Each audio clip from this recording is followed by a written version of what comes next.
Hello and welcome. This is Pastor Deborah, and it's story time in the Garden of Eden again. Everybody ready? Okay, everyone gather around. It's story time again with Pastor Deborah. Welcome, everyone. Everyone sit down and get your heart ready to receive. Everyone, get your listening ears on. Where's Wilbur? I'm right here. Can I sit next to you? Yes, come and join me. We're all ready now, Pastor Deborah. Great. Today's story is called The Blueprints of Creation. Everyone remember the one who was in the process of stepping out of his closet of loneliness, of being just one, and out into the vastness of nothingness? Can everyone remember all the different issues he was having before he stepped out into becoming a new life form from what he had been for his entire existence? Can anyone tell us what some of these were? He had to find some new clothes to put on. That is right. He had to put his shoes on. Yes, he did. Anything else? He had to really want to step out of his closet. Yes, dear one, he did. Pastor? Yes, little one.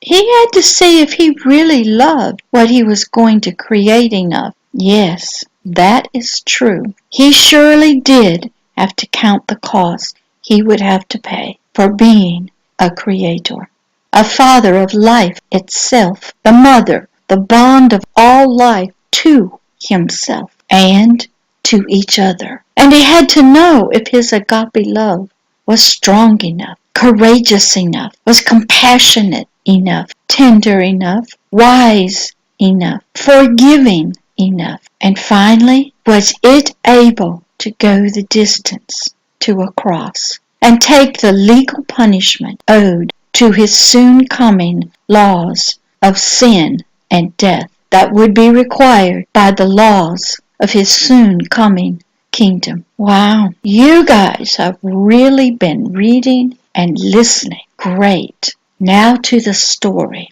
The blueprints of creation. Where did this great one, even begin to design all of creation, all of life, the garden we are all in, a country that was created to be a kingdom, a government of laws, justice, courts, judgment, consequences for rebellion, the vastness of life, trees and flowers, creatures, light, forces that would hold everything together, lands of wilderness, deep levels of separation from agape love, hell itself. What kind of servants, ministers, ambassadors would be needed? What mechanisms would he use to bring forth life and its sting of rebellion, death? What mechanisms would be eternal and remain powerful? What would he use to bless his creations?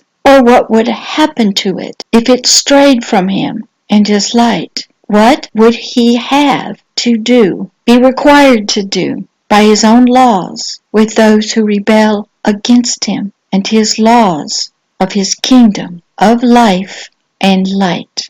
The blueprints of creation had to be designed, reviewed, revised, approved before the building of creation could begin. First, he had to decide if he was going to be an ongoing creator, restoring and rebuilding as needed. Okay, I will have to be always working until I get what my heart desires. So, I will first have to have a heart and soul of a workman with patience and great self-control. Where do I begin? I must become the architect, the designer of creation. Now, where do I look within myself to find the blueprints of creation?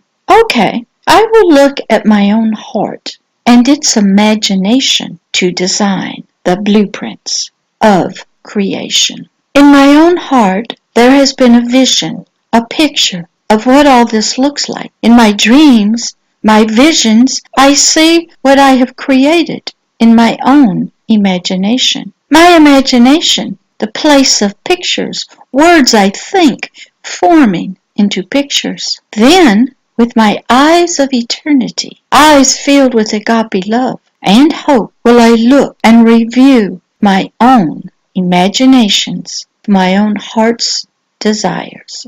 Through my mighty counsel with my wisdom, my own eternal spirit, my own thoughts, words I will design, test myself as the architect of all of creation. He knew he had to review completely all his plans and purposes for creation and all life. All of creation had to have its own unique purpose. Each creation would be a reflection of his own heart, his vast creative imaginations, and his love of beauty and wonder. The blueprint of creation. What kind of realms, places would he create? What would be the deep magic, the foundations of all creation? Would creation need a power source of life? What would he use? Would he need to create layers upon layers of creation? Where would he begin? What did he need to create first? He, through this self-review, knew he needed to be very organized, thoughtful, wise in all that he was to create. The blueprints of creation. They must be intricate, strong in foundation, eternal in existence. So this one now had to become a true and living designer, an architect, a builder, and then supplier of all the resources and materials necessary to create and to sustain all creations. The blueprints of creation also needed to have plans for restoration, recreation, and rebirth, because his foreknowledge of the future showed him that destruction and death would come into his creation, and he would have to watch as his creation became filled with another's name and essence. So he had to make plans for creations, recreations, to return everything back to the beginning as his heart originally desired. The blueprints for creation had to have built into them the plans of both the Alpha, the beginning, and Omega, the end. So the one now took on this new identity of the Alpha, the Creator, the beginning, the source of all, and the Omega, the end of all creation, the repairer of all, the restorer back to the beginning. So the one became the Alpha and the Omega. Remember, when one decides to evolve into a new life form with a new identity, one must be serious and be willing to step out, even by himself, into the vastness of nothingness alone. This one who had decided that one was a lonely number, sat down with his own imaginations, his visions, self-created pictures, and began creating creation itself. He took the time to design the blueprints for creation. That is the end of this story time in the garden with Pastor Deborah. Go in peace, and remember, all creation has blueprints for it and its purposes.